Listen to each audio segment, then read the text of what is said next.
I'm Michael Carson, the creator of The Realm, and this is the True North Country Comics podcast.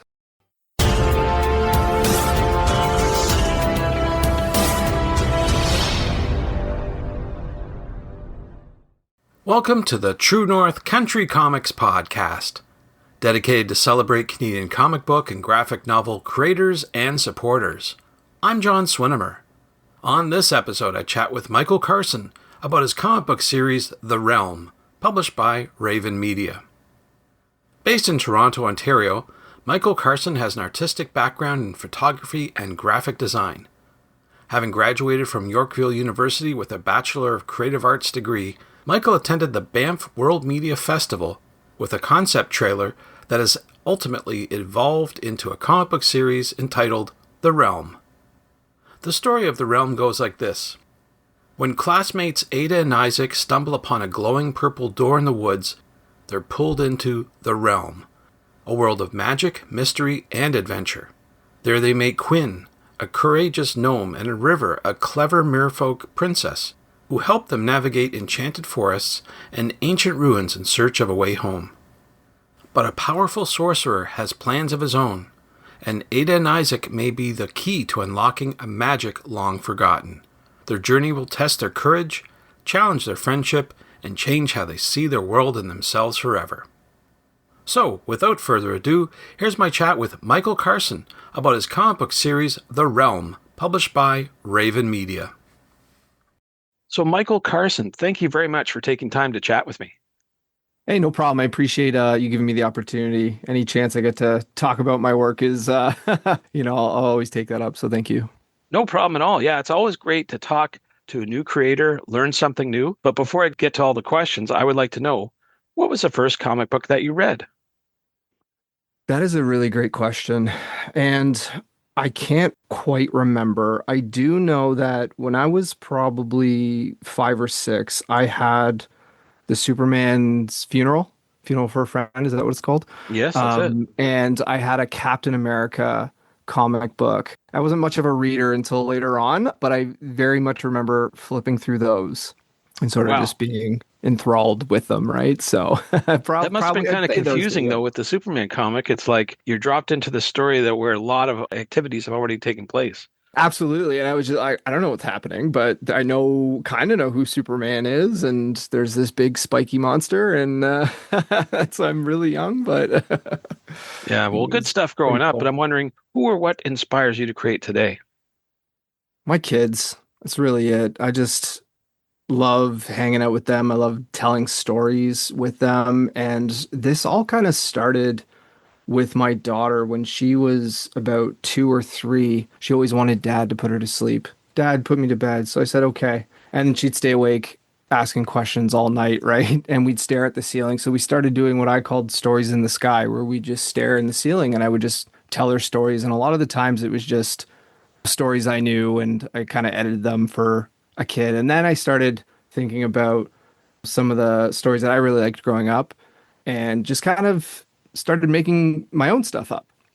And that spiraled from there. We made like a card game during COVID and I made all this like backstory to help my artists. And it eventually spiraled into my comic book now. So it's really always my kids that inspire me to do all this sort of creation. So That's great. And you just mentioned the comic book. That's a subject of our discussion here. It's called The Realm. I'm wondering if you could talk a little bit about the story. What is it all about?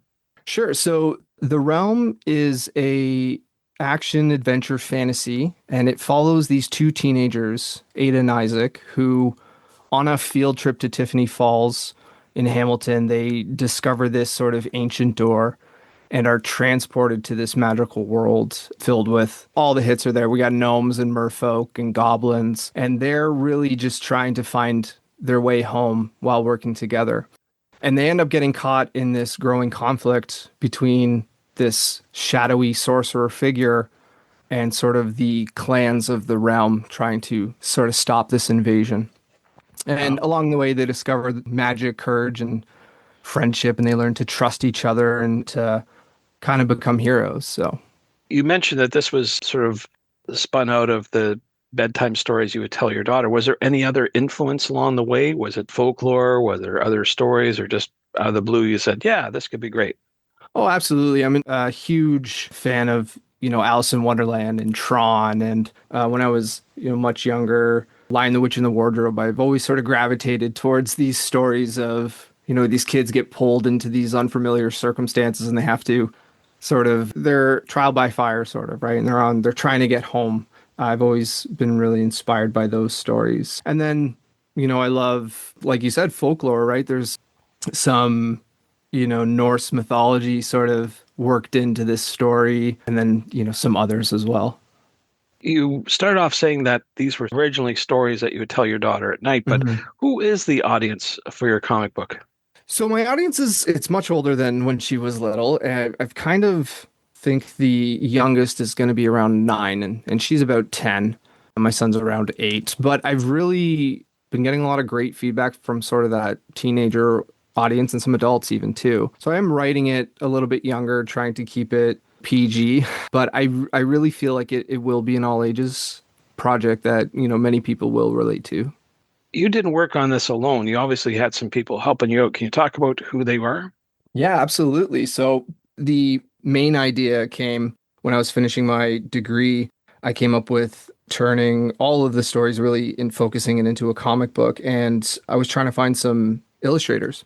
I know a lot of illustrators, but one day I was at Art Crawl in Hamilton and I had two artists just approach me. And I don't know how they heard, but they said, "We heard you're looking for comic book artists." They gave me their cards and I sent them a script I had written. I said, "Okay, I'll pay you to draw these 4 panels. Let me see what you got." And they just blew me away, and their art's amazing. So that'll be Zachary Whistle and Roxanne Matrix. They're both Sheridan grads in Ontario, and they're just fantastic artists. And really, absolutely couldn't do it without them. They sort of take my writing. I very much write like a TV show. That's sort of my strength. And I give it to Zach and Roxanne. I said, "Okay, let's, make this work." And they always come back with really great edits and how we can work on the flow to put it into a comic book form. So yeah, I'm really grateful to have met them. Great. I was reading a little bit about your background. It says Mm. that the realm has been Mhm. in various formats in a prior life. I wonder if you could Mhm. talk a little bit about how that worked out. So I mentioned earlier that during COVID, like everyone, we were bored. And the world was ending, and like we can only bake bread so many times. So my kids were a little bit older then, my daughter was about 4, and she wanted to play Magic the Gathering, and she's way too young for that. So I grabbed some creature cards and I just started messing around and making up a game. And that spiraled into a game called Critter Cards, which I funded on Kickstarter in 2021. But in that game, when I was working with the illustrators for that project, I had written all this lore based off these stories I had told my kid to help them create the artwork for the cards. And that is, sort of its infancy there. And then when I started to finish my degree post COVID, one of my projects was, I had to come up with a creative idea. And that's where I was like, you know what? I have all this lore. I might as well start writing. So I wrote a TV show, actually, is what it was, an animated series that I brought to Banff World Media Festival last June and got really great feedback. And most of it was, we would love to see this as a comic. So that's kind of, it's touched a few different mediums, but the comic is where we're sort of landed today. And I think it's a really great format. So What is the challenge, I guess? And I've asked this to other creators before who have done similar type of things, but what is the challenge going from an animated or a film project into comic book? Is there something that you lose along the way, or does it get transposed? How did that work out for you? that's a great question. So when I was writing these scripts, I'm very much like I have a photography background and I love movies and TV shows. So I'm absolutely writing this, how I would see it on screen. And some of it doesn't translate well. And I am new to comics, at least writing them. So working with Zach, he really helped like, oh, this would be, this would work better this way if we do a fight scene this way versus, the way I had written it.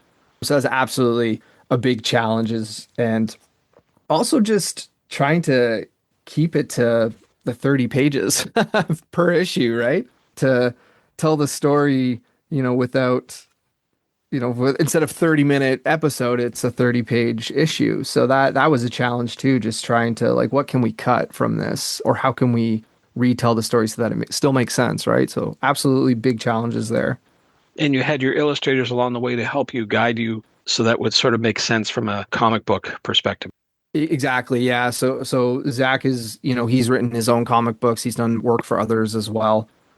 And he sees my vision, and I give him basically TV scripts, and that's still kind of how we're working right now on some of the later issues, where I'm writing as if I was going to shoot this through a lens. I send it to him and he does some edits, and then we work together on dialogue and just, what are the panels going to look like? And yeah, it's a very collaborative effort.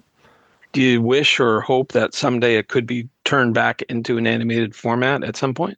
I would love that. That would be the dream. TV was really important to me as a kid. I spent a lot of time, watching Gargoyles and Spider-Man and X-Men and movies too. And it is a great format, although the world's sort of changing. And I notice my kids, they're less interested in watching these sort of serialized shows, and they're kind of into, YouTube stuff. But I just would absolutely love to see that happen. We've been talking about the realm. What's next for you? What's your next project that you're working on? Really, I'm just putting everything into this and hoping that, we get enough interest to just get to the next issue. That's really ultimately my goal. I am a teacher. I'm an educator. So I do have a day job, but this is, sort of a dream that I kind of want to see how far I can take it. Great. Well, do you have any events or activities planned for the rest of the year to promote your comic book? Yes, we have a lot of events coming up. I've sort of been, trying to get as many as possible. Big list here, but some of the big ones, we're going to be at Niagara Falls Comic Con in June. We're going to be in YetiCon at Blue Mountain, and this is all in Ontario. And I'll be hitting up like Dundas Cactus Festival and It's Your Festival, as well as Hamilton Comic Con. So I have some smaller events throughout, in between those big ones, but those will be the big ones this year. Great. Well, with everything that you have on the go today and in the future, where do you recommend that people go online to find out more about you and the realm? So the best way to find us, head right to my website. That's therealmseries.ca, or you can find us on Instagram. I'm pretty active on there through therealm_series. I post all my news on my website as well as my social channel there. Great. Well, Michael, those are all the questions I have for you, but I'm wondering, is there something I didn't ask that you want to get across in this interview? I love that you're doing this. Like, this is just such an amazing thing to do for us independent people, right? I've been struggling with just connecting with people in the comic book industry. And, I'm a very much a boots on the ground. So I just thank you so much for you existing and doing this. This does mean a lot to sort of, Canadian art and to comic books. Thanks to Michael for the chat. You can discover more about the Realm online at therealmseries.ca. And thank you for tuning in to the True North Country Comics podcast. I invite you to visit the True North Country Comics website to listen to even more conversations with creators about making comic books and graphic novels. You can follow along True North Country Comics on most social media platforms, and you're encouraged to send any and all feedback to John at truenorthcountrycomics.com. Thanks for tuning in, and come back soon for another episode. Bye for now. True North Country Comics podcast is copyright True North Country Comics, copyright 2026.